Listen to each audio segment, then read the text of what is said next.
a mais um podcast do Bancário Pode Mais. Pois é, o podcast da Federação dos Trabalhadores do Ramo Financeiro dos Estados do Rio de Janeiro e Espírito Santo. O meu nome é Lohane Amaral, eu sou a apresentadora e hoje nós estamos recebendo uma convidada muitíssimo especial. Quem é ela? Estamos falando de Tainá de Paula. Ela que é vereadora aqui do estado do Rio de Janeiro, ela é secretária municipal de Meio Ambiente e Clima e também ela é urbanista, arquiteta e muito mais. Sabe por quê? Porque ela é considerada a vereadora mais bem votada do estado do Rio de Janeiro. É um imenso prazer recebê-la aqui conosco. E, por favor, Tainá, fique à vontade de se apresentar. Não, obrigada demais. É uma honra estar aqui nesse podcast, falar com o profissional, trabalhador do sistema financeiro e, claro, com todo mundo que está nos assistindo, ouvindo, falando, dialogando. Por favor, viralizem, mandem, compartilhem. Vai ser um prazer, uma honra conversar aqui esse pouquinho com você. Muito bom, e me conta, vamos logo com perguntas. Eu quero saber um pouquinho sobre a tua trajetória de vida, porque o bacana desse bate-papo aqui com a Tainá de Paula é justamente para a gente entender um pouquinho sobre a trajetória de vida dela, sua vida pessoal, profissional, seus projetos que estão em andamento, os projetos futuros. Então, vamos começar. Eu quero saber de você. Me conta um pouquinho sobre a sua infância. Claro. Porque você é cria da Praça Seca, né? Zona Oeste aqui do Rio de Janeiro. Conta um pouquinho pra gente. Hanna, eu tenho talvez uma das trajetórias mais difíceis, impossíveis de serem contadas dentro de um país com tanta desigualdade, onde pessoas negras normalmente não alcançam determinados espaços, determinadas posições. Eu não tenho nenhuma diferença de nenhuma outra mulher negra da periferia da cidade do Rio de Janeiro. Eu vim de uma origem pobre e humilde. Minha favela, minha comunidade não tem nem nome na Praça Seca, se chama loteamento até hoje. E olhar para trás, olhar esse lugar, faz com que a gente se estimule a pensar o Brasil que a gente precisa ver cada vez mais construído, formulado, pensado. Eu sempre brinco que eu sou do Brasil que pensou que pessoas negras podiam acessar cotas sociais e raciais, podiam ter equiparação de renda a outros setores, aos brancos, aos ricos, por que não? E deveriam e poderiam estar em todos os espaços, inclusive os espaços de poder e de decisão. Eu saio da Praça Seca, me formo arquiteto e urbanista, e desde o meu primeiro momento eu pensei que eu poderia transformar a vida de tantas pessoas da Praça Seca, mas de tantos outros bairros populares, não só do Rio, mas do Brasil.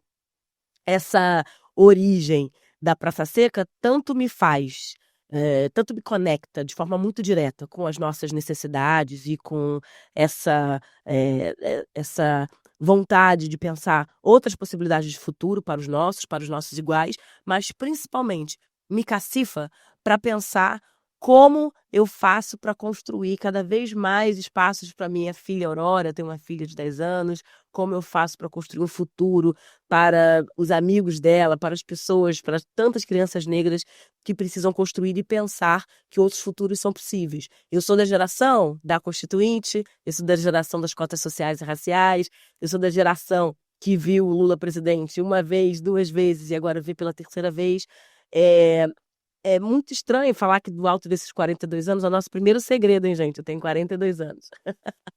Do alto desses 42 anos, pensar um país que se viu tantas vezes tão desigual, mas que, ao mesmo tempo, se vê um país de oportunidades, de possibilidades, que pensa o futuro, que se levanta, enfrenta a fome e vai adiante. Então, eu estou, ao mesmo tempo, muito preocupada com tudo que a gente vive, tudo que está acontecendo, mas eu sou muito esperançosa, porque a gente já atravessou por tanta coisa, a gente já fez tantas Tainás por aí, Sim, no Iapoca Chuí. você é uma referência, né, para muitas meninas, muitas mulheres.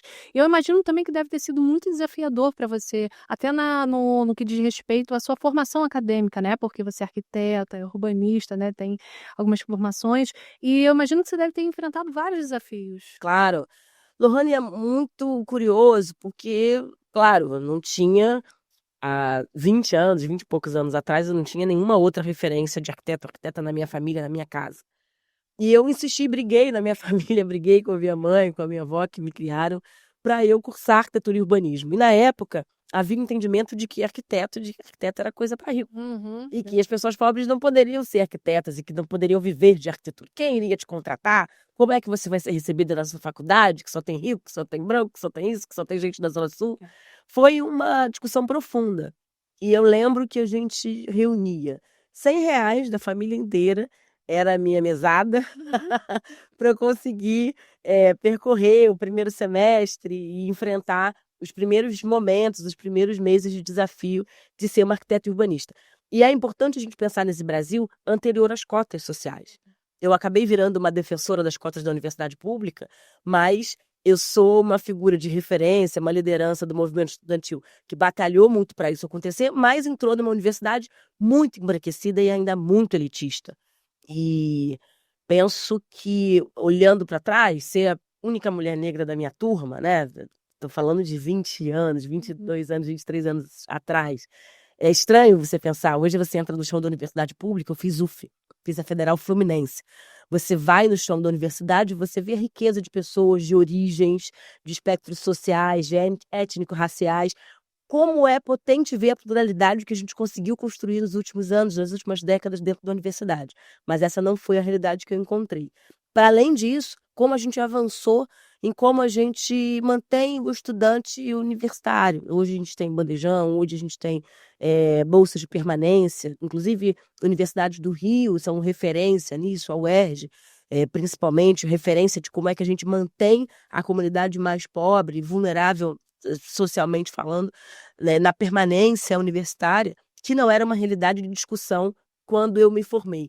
Passar fome, enfrentar dificuldade de transporte, enfrentar o ambiente hostil, onde, inclusive, os professores, os diretores das escolas não entendiam o que era essa dificuldade. Na verdade, entendiam, mas não queriam, na verdade, enfrentar o que é ter acesso, ver diariamente a desigualdade social e racial batendo à sua porta, né, no chão da universidade.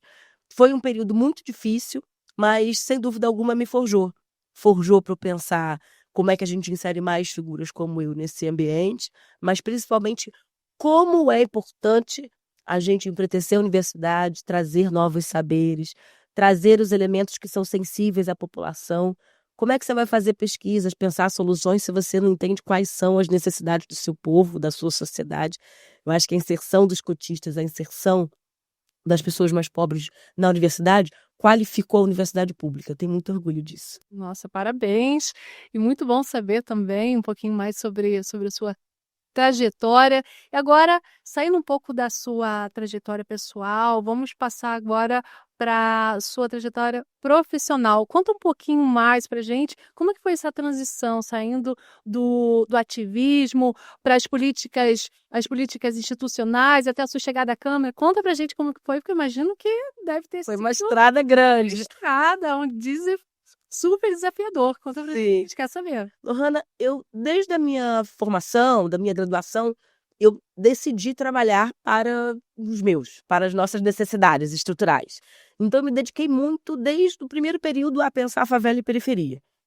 Fiz iniciação científica, participei de programas de extensão, criei o escritório modelo da Universidade Federal Fluminense.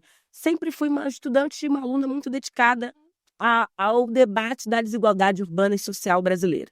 Isso me tornou uma intelectual do tema, uma arquiteta e urbanista do tema. Então, discuti planejamento urbano, fiz muitos planos de habitação pelo Brasil, inclusive. Eu consegui construir uma vida profissional vocalizando, dando potência às nossas necessidades e um caminho público a percorrer nesse sentido. Nesse lugar de referência, automaticamente eu comecei a ser convocada por gestores públicos, por figuras políticas, e me envolvi com quadros políticos super importantes. Participei de gestões, participei da gestão do atual deputado federal Lindbergh Farias, do Nova Iguaçu, participei da gestão do hoje ministro Haddad, do prefeito Haddad em São Paulo. Eu fui muito reivindicada nesse lugar de arquiteto e urbanista da gestão pública progressista brasileira. Nesse meio do caminho, a gente vai acumulando funções. Para além de levar as ideias, para além de defender as teses, eu acabei virando uma porta-voz dessas ideias. Uma figura que defende a habitação de interesse social, que participa, inclusive, da construção do Marco Legal Nacional de Habitação de Interesse Social no Brasil. como é que essa Tainá participa do Plano Nacional de Gestão de Resíduos Sólidos, como é que ela participa do primeiro... Tô ficando velha, gente. Participar do primeiro Minha Casa Minha Vida, faixa 1, pensar como a gente vai produzir moradia em escala para os mais pobres no Brasil. Participei de muitos processos que, na verdade, se confundem até com a própria construção da agenda urbana brasileira. E, claro, esse lugar de referência me levou ao lugar de ser muito conhecida e que me levou no lugar da disputa institucional. Eu me torno presidente do Instituto dos Arquitetos do Brasil, fui a primeira mulher negra, inclusive, presidente do IAB aqui no estado do Rio de Janeiro. Enfim, vocês imaginem o que é um instituto centenário, ter uma mulher arquiteta na presidência. Isso foi um marco, sem dúvida alguma, e poxa, eu tive alguns milhares de votos para ser presidente do IAB. Acho que agora falta pouco para ser vereadora. Foi uma conta natural. Tinha que ser. E por isso eu decido me candidatar. De uma forma estratégica, eu me lanço deputada estadual em 2018. Poucas pessoas lembram disso. Eu fui candidata a deputada estadual em 2018, porque eu tinha acabado de ser candidata estadual, né? Eu tinha algumas cidades e um diálogo sobre o debate de cidade, mas eu sempre entendi que a discussão urbana na Câmara de Vereadores era algo muito central, muito importante de eu assumir. E, nossa, foi uma experiência, esse primeiro mandato. Engraçado que a gente fala sempre, a Tainá um pouco de vereadora federal, porque ela circula outras cidades. Eu falo, obviamente, sobre a política urbana de outras cidades. Sim, E como é importante a esquerda, de modo geral, ter acesso a uma discussão qualificada sobre como anda as suas cidades. Eu sempre bato e puxo a orelha da esquerda nesse sentido, porque a gente fala, a gente tem que voltar para as bases, a gente tem que falar o que o povo fala. Vamos dizer assim, os nossos ativistas, as nossas figuras públicas, os nossos promotores da cena da política brasileira precisam entender aonde o povo está, e o povo não está pairando em Brasília, o povo não está nas redes sociais, o povo anda de ônibus, o povo anda de metrô, o povo se desloca, o povo mora, o povo bebe água, o povo paga a conta de luz caríssima. Então é muito fundamental. Acho que a escala, se a gente tivesse uma residência política obrigatória no Brasil, eu acho que seria muito importante todo parlamentar, todo político brasileiro ser vereador pelo menos uma vez na vida. Passar pelo dia a dia da população e compreender que não é à toa que a gente tem uma discussão muito grande sobre a carestia do alimento, porque de fato o alimento está muito caro. E a gente precisa entender e explicar do porquê que esse alimento está caro. Saber onde o calo aperta, sabe? É verdade. O calo não aperta simplesmente na polarização, não é só sobre a pauta de costumes, é sobre a vida das pessoas. Então eu acho que a esquerda precisa se dedicar muito no 2026 e para o futuro, como a gente mostra um projeto possível de qualidade de vida, de bem-estar social, aonde as pessoas estão, no chão das cidades. Tainá de Paula, como vereadora, quais foram as suas maiores conquistas? Ai, um monte de coisa. Eu gosto muito da nossa intervenção sobre a regulação das favelas do Rio de Janeiro. A gente fez um capítulo inteiro no plano diretor, eu fui uma das relatoras do plano diretor do Rio, e eu inseri as favelas no planejamento da cidade. Isso é muito importante, porque é uma virada de chave. Total. Inserir a favela no orçamento público, Sim. nos parâmetros urbanos, no uso e ocupação do solo. É estranho até você dizer que em 2024 você não tinha isso não existia. As favelas eram invisíveis. Mas, mesmo depois de mais de um século de planejamento urbano, a favela ainda não estava no papel, ainda não estava no orçamento público da cidade. Então, isso é um golaço e que a gente entregou para a população. O orçamento climático, também um golaço, tenho muito orgulho de ter colocado. Obrigatoriamente, independente do prefeito, o Rio de Janeiro vai ter que ter dinheiro para urbanizar favelas e garantir os projetos de adaptação de infraestrutura por conta dos eventos extremos, das grandes chuvas, porque entra um prefeito que entende a pauta, ok, tem dinheiro, como o Eduardo Paes, mas se entra um pastor, um bispo, um pai de santo, para ser democrata aqui e fingir que eu não estou falando só do mal do Crivella. Se entra qualquer outra pessoa irresponsável com a pauta e com a vida das pessoas, nós vamos ter a descontinuidade de projetos importantes que precisam continuar anualmente na cidade. Sérias consequências. Sérias consequências. Então, acho que isso é muito bacana. A volta do Canecão está em obra. e acho que foi uma das entregas mais bonitas, mais sensíveis que uma vereadora podia dar para a cidade. Acho que todo mundo tem alguma ideia, alguma lembrança do que era o Canecão, do que foi o Canecão para o Rio de Janeiro, retornar isso para o Rio de Janeiro, para o setor da cultura, para a nossa autoestima de modo geral, é super importante.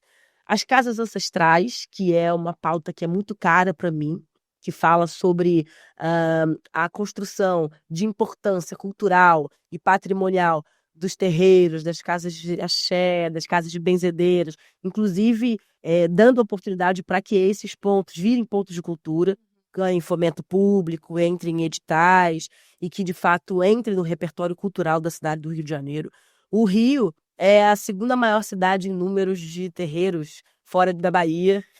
Nós somos a segunda maior cidade em números de negros fora de África e a segunda maior cidade no Brasil em número de terreiros. Então, acho que isso me orgulha muito e acho que isso foi uma das entregas mais potentes. E aí tem bando de coisa. Tem Favela Faz Cultura, tem Distrito Empresarial do Porto, para oportunizar que novas indústrias, novos pontos comerciais entrem na cidade.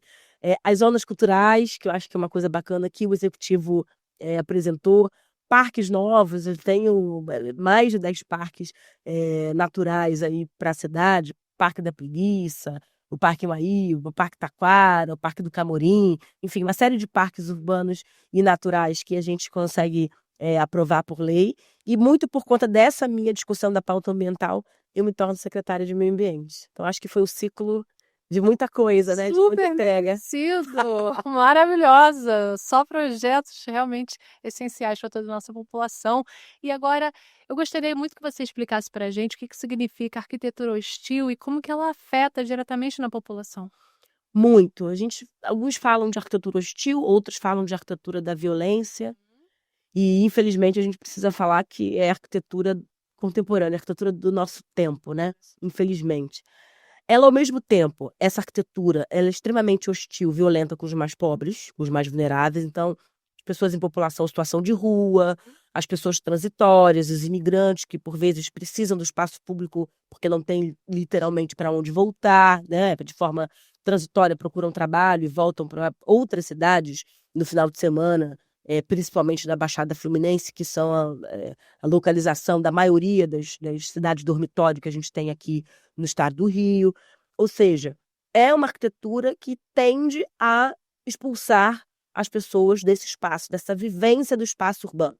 Então, quando você observa um banco que você não consegue deitar, porque tem uma divisória no meio, quando você observa um muro que tem espetinhos em cima, porque já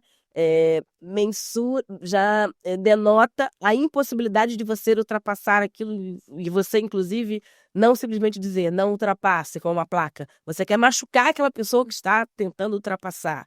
E que pode ser, sim, ladrão, mas pode ser uma pessoa que esqueceu uma chave, pode ser uma pessoa que quer pegar uma fruta num terreno. Enfim, a gente limita as possibilidades de sociabilidade que a cidade pode ter. Para além disso, a gente tem essa hostilidade com os mais pobres, mas também a gente tem uma blindagem dos mais ricos.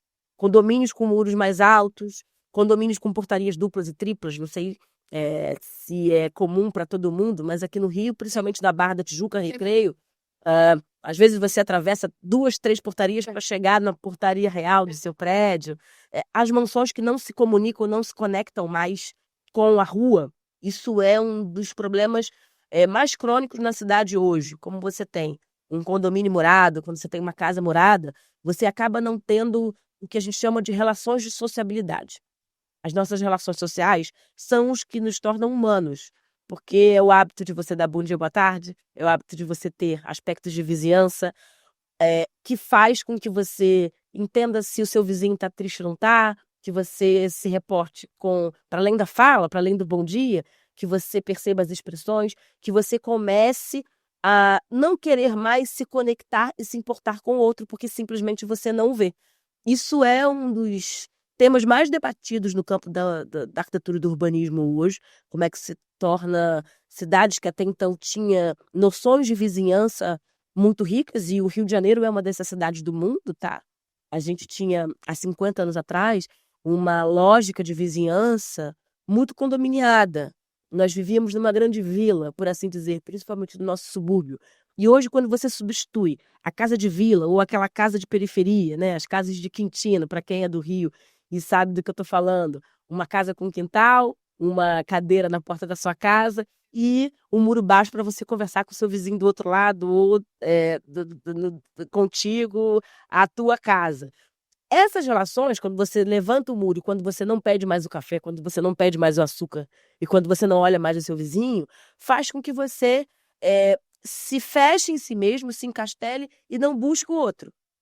E isso em paralelo com as redes sociais, com a nossa dificuldade de sociabilidade, com o nosso adoecimento mental, faz com que a gente tenha uma outra relação com o mundo.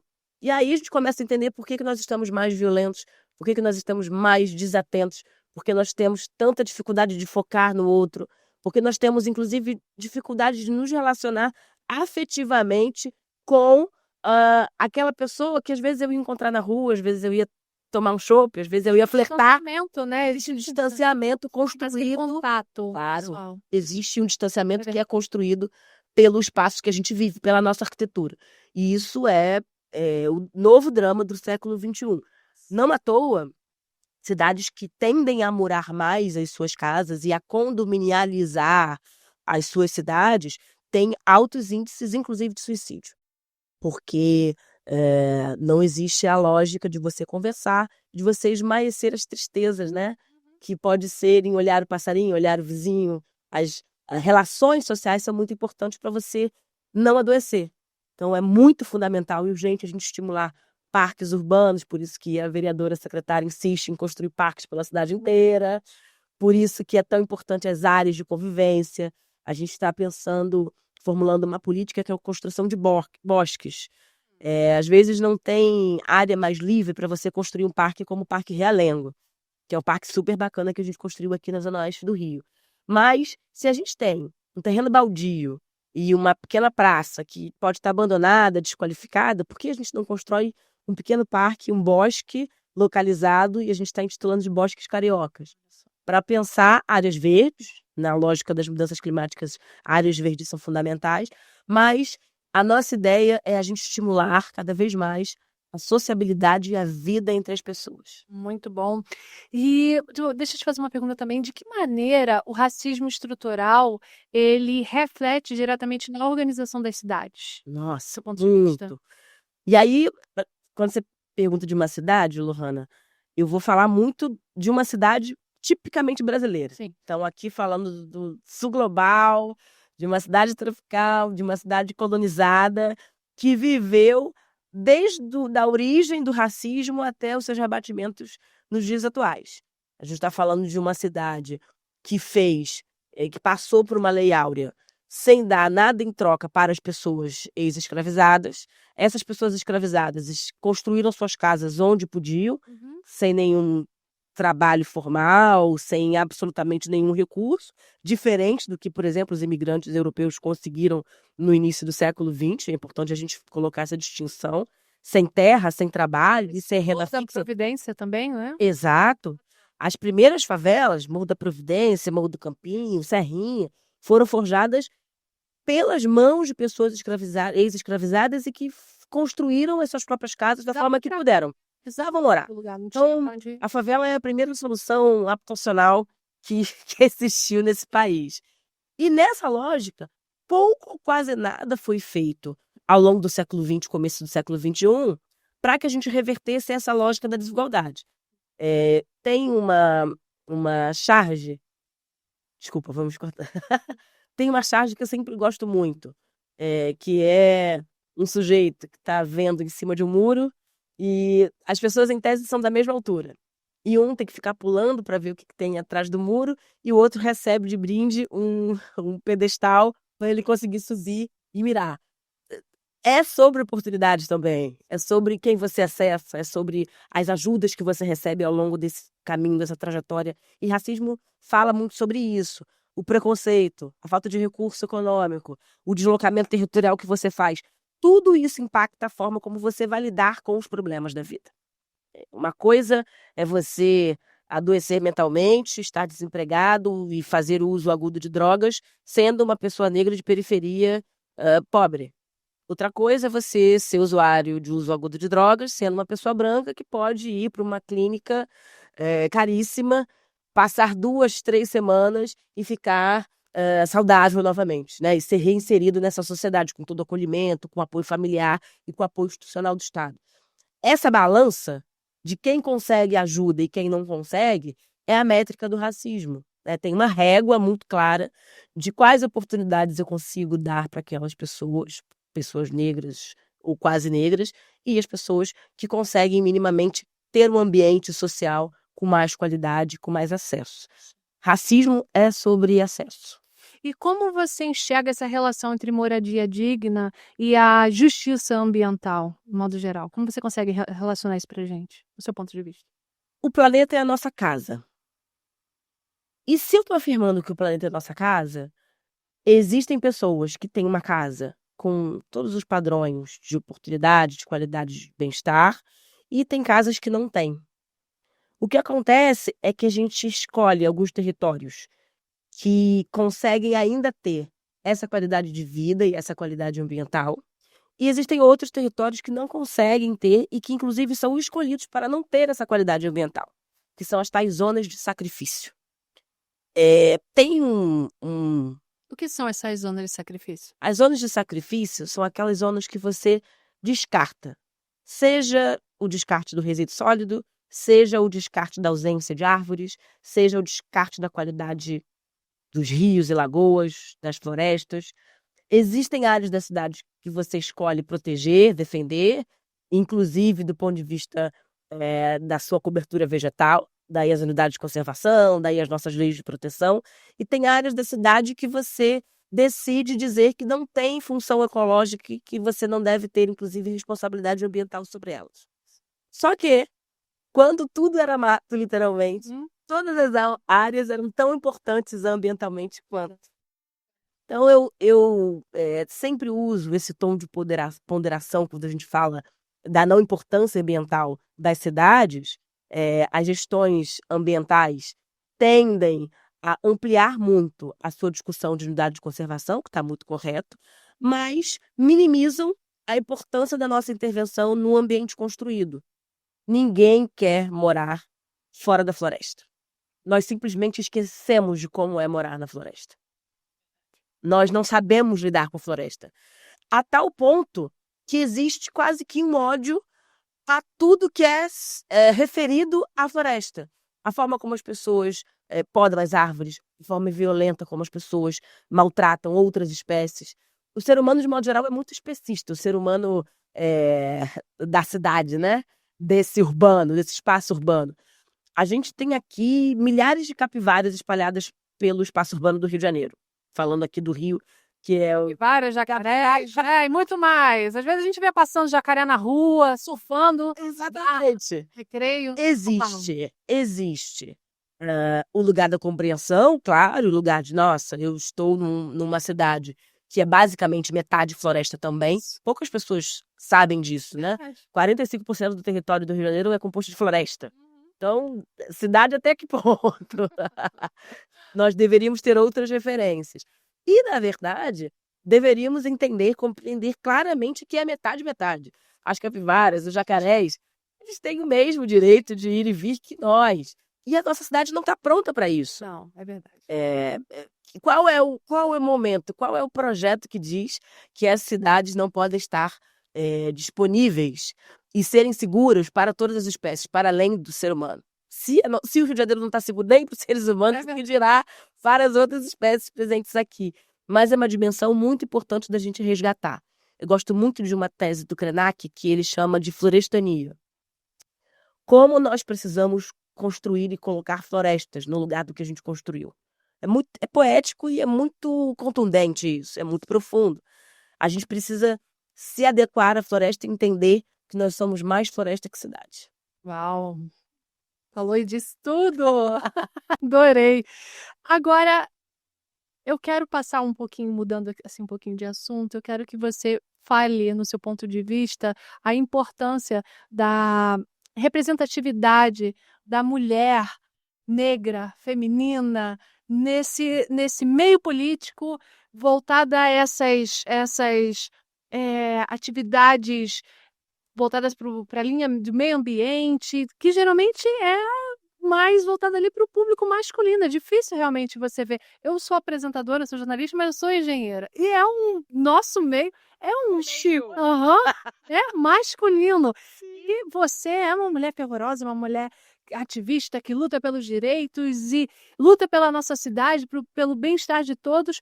E você tocou num ponto, essa questão do aspecto da gente proteger o nosso meio ambiente, porque o Rio de Janeiro, realmente, as pessoas olham, a cidade, né, maravilha, Rio maravilha, como se não existe só as praias, existe a mata, existe muita coisa aqui no Rio de Janeiro, né, que as pessoas também nem conhecem. Mas fala pra gente como que você consegue lidar com todos esses desafios, assumindo cargos, né, de autoridade em meio a um universo que é tão masculino? Bom, eu faço yoga, tomo os meus medicamentos. Brincadeiras à parte, e acho que o autocuidado faz parte também, tá, gente? Eu nado, tenho o hábito de nadar no mar, nado na piscina, tenho um momento sempre com a minha filha. Ter válvulas de escape nesses Sim. ambientes de estresse é muito importante. Mas, dicas à parte de autocuidado, nós temos duas grandes funções, Lohana, nesse cenário. E acho que a gente tem que enfrentar a realidade duríssima, que é a subrepresentação de mulheres nos espaços de poder. E temo que as mulheres ainda não compreendam, não percebam como isso é violento. Se falta anticoncepcional na sua unidade básica de saúde, isso é fruto de uma grande misoginia institucional. Se faltam políticas públicas para a sua liberdade nas suas escolhas reprodutivas, é porque existe uma misoginia muito grande, um ódio às mulheres muito grande que é colocado na sociedade. As mulheres não estão nos ambientes da decisão pública sobre o que versa sobre os nossos corpos. E isso faz com que a gente tenha o grande entendimento, nós, mulheres do poder e mulheres que estão nos espaços institucionais, e eu não estou falando só do parlamento, as mulheres reitoras, as mulheres gerentes, as mulheres coordenadoras de empresas, as CEOs, toda mulher que tem uma caneta na mão, ela é um instrumento político de transformação e que está automaticamente localizada no campo do futuro, no campo do progresso. Porque ela quer ver, e olha o que eu estou falando, eu estou localizando todas as mulheres no campo progressista, puxando sardinha para o meu lado, né? Porque se nós estamos dizendo que nós queremos paridade de oportunidades, paridade de direitos, paridade de salário, existe automaticamente em nós uma lógica determinante de que, olha, nós não queremos o que existe hoje. Nós queremos o que estamos vendo adiante, na vanguarda, no futuro. Por isso que se chama progresso. E por isso o nome do nosso campo. Nesse sentido, localizando politicamente todas as mulheres que estão nos espaços institucionais, existe automaticamente a necessidade de nós localizarmos com essa função, com esse papel. Então, automaticamente, todas as mulheres precisam ser questionadoras, precisam ser provocadoras dos movimentos, precisam ser pioneiras dos seus movimentos e, principalmente, compreenderem que elas não estão no espaço de aceitação. Elas, independente da sua renda, independente da sua cor da pele, independente da sua classe social, todas as mulheres são subalternas a uma lógica que quer nos destruir e quer nos retirar dos espaços. Existe o entendimento do machismo de que, de fato, nós incomodamos. Sim. E, de fato, nós incomodamos. Sim. Não existe uma lógica de se compreender que nós podemos ser sensíveis a determinadas pautas, que nós podemos estabelecer novas agendas, novos impactos. Eu quero ser radical na minha fala aqui. As mulheres precisam sim e estão aqui para substituir esta lógica machista. Então, homens, se nós pudermos levantar um homem machista da cadeira de poder que ele está, nós levantaremos esse homem. Com certeza. Temos que fazer isso, ok? E outra, recado dado. Quero começar achando que tá de brincadeira. Nós somos mulheres maravilhosas e poderosas, tá? E aproveitando. Não, e tem uma segunda coisa. Uma segunda coisa que é muito importante. Tem um lugar pedagógico de que, é claro, talvez na nossa geração seja impossível ver uma futura presidenta do Brasil eleita, uma mulher negra eleita, uma mulher indígena eleita, uma mulher trans eleita, mas existe um longo caminho para trás no nosso olhar, para aquelas que ainda não estão na nossa posição, no nosso lugar de decisão, de sermos vitrine, de sermos a pedagogia daquela menina, daquela criança de 8 anos, da minha filha de 10, se olhar e ver que, nossa, se eu me planejar, se eu mirar nela, se eu mirar na Lohana, se eu mirar em tantas outras mulheres que são engenheiras e que estão nos espaços de poder e representação, eu posso ser presidenta daqui a 100 anos. Nós não vamos ver, mas nós estamos construindo esse futuro. É isso aí. Amei. E eu quero aproveitar também o ensejo e trazer uma referência que foi a Marielle Franco, né? Ela lutou muito também por essas causas, ela nos representa também. E eu sei que agora eu vou passar por um tema um pouco mais, um pouco diferente, né, do que a gente está abordando, mas conta pra gente o que 2024, né, ano passado, você sofreu um atentado.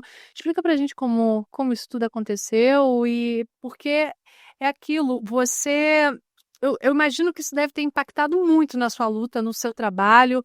Compartilha com a gente essa experiência, isso que aconteceu com você. Lohana, todas as mulheres da política, e aí falando não aquelas que estão no poder, mas aquelas que estão nos espaços institucionais, nas casas legislativas do país, elas enfrentam muita violência política de gênero. Aí vou explicar o que é esse nome estranho e complexo. Existe um lugar de incômodo, principalmente nos ambientes mais conservadores, com os parlamentares conservadores, que acham, que entendem como problemática a nossa participação, a nossa presença e as nossas pautas. Isso é fato. E existe um lugar de, independentemente do que você fale, de como você se comporte, eu não o considero uma figura pública raivosa, belicosa, eu não cavo brigas, eu não chuto ninguém, eu tenho, inclusive, pelo contrário, um trato político que eu gosto de manter com muita qualidade. Eu dou respeito para justamente receber respeito. Mas não há o que você faça, nós apenas respirando, existindo, nós incomodamos. Verdade. E a violência política, ela pode ser muito sutil, ela vem numa ameaça, ela vem num e-mail, ela vem numa forma violenta de escrever um tweet ou um fio, ela vem numa diminuição, de uma desconstrução muito grande do seu fazer político, das suas movimentações políticas, da forma como você faz política. Tudo que vem da mulher, principalmente da mulher negra, vem de uma forma normalmente envelopada com muita violência. E os tiros que eu recebi no carro, eles refletem 2 problemas crônicos. Como as mulheres ainda incomodam nesses lugares. Nós estávamos num período com uma campanha muito potente na rua, com muitas declarações de voto. Faltavam 3 dias para a eleição. E havia uma sensação de que a Tainá era muito importante de estar no parlamento e de continuar o trabalho que ela vinha representando e construindo. Isso era sensível na rua. Eu não sei se isso foi determinante ou não para que aquilo acontecesse. Mas é fundamental dizer que isso não acontece com qualquer pessoa. Isso aconteceu com uma mulher negra em 2018 e isso aconteceu com uma mulher negra em 2024. É uma coincidência? É um acaso? Eu acho que não. Eu acho que parte de um mesmo repertório. E no outro sentido, é muito fundamental que a gente tenha, e eu tenho dialogado muito sobre isso com a ministra de Direitos Humanos do nosso governo. É muito determinante que a gente tenha uma política organizada para a defesa não só das parlamentares eleitas, mas das nossas ativistas, das nossas lideranças femininas pelo país. Nós tivemos Marielle Franco, mas nós também tivemos Dora Stang. Nós tivemos tantas mulheres. A nossa ministra Marina Silva foi uma mulher ameaçada quando era seringueira. Nós tivemos, ao longo da nossa história política, várias figuras emblemáticas femininas que, inclusive, sequer se tornam públicos, casos que sequer se tornam públicos, porque são com mulheres. São violências sofridas por mulheres. Então, é muito importante a nossa organização conseguir proteger mulheres que se colocam nos espaços de poder. Tainá de Paula, eu quero agradecer muito pela sua presença aqui conosco.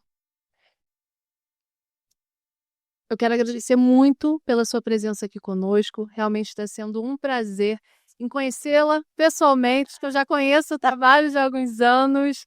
E realmente você é uma mulher maravilhosa, poderosa. Não está onde você está à toa. É porque realmente você mereceu e merece. E vai merecer muito mais, porque você ainda vai brilhar muito mais do que você já brilha. Eu quero agradecer muito em nome da FETRAF RJS, a nossa federação do ramo financeiro dos bancários, né, do Estado do Rio de Janeiro e Espírito Santo. Quero também deixar a palavra para que você encerre com a sua mensagem para o nosso público, todos os nossos ouvintes. Passar a palavra para você, Tade. Primeiro, Lohana, obrigada. Você é um amor, Ah, preparadíssima, maravilhosa. Uma voz, gente, que voz é essa que a Lohana tem? Obrigada demais pelo carinho. E quero mandar um abraço para você, dizer que estamos aqui firmes, vivos, resistentes, pensando no Brasil, que olhe para os mais pobres, que pense no bem-estar social, no bem viver, em cidades mais justas. É o mote que eu levo para a vida. E quero continuar sendo essa ativista, essa arquiteta e urbanista das lutas urbanas, do bem viver, do bem-estar social e que pensa o Brasil do futuro. Eu tenho um bordão que é o Tudo Nosso da que vira ali e ganha deles, adorei. Me acompanhe, gente. Muito obrigada mais uma vez. Quero agradecer também a todos os nossos ouvintes que estão nos acompanhando aqui. Por favor, sigam-nos em todas as nossas redes sociais, no YouTube, Bancário Pode Mais, no Instagram, em todas as nossas redes. Siga também Tainá de Paula, que faz @Tainá de Paula RJ em todas as redes, hein? Do TikTok até o Facebook. É isso aí. Sigam também, porque ela desenvolve realmente trabalhos e projetos maravilhosos. Muito obrigada por vocês nos acompanharem e aguardem o próximo episódio que vocês vão gostar, eu tenho certeza que vai contribuir e muito para a vida de todos vocês. Muito obrigada, até logo!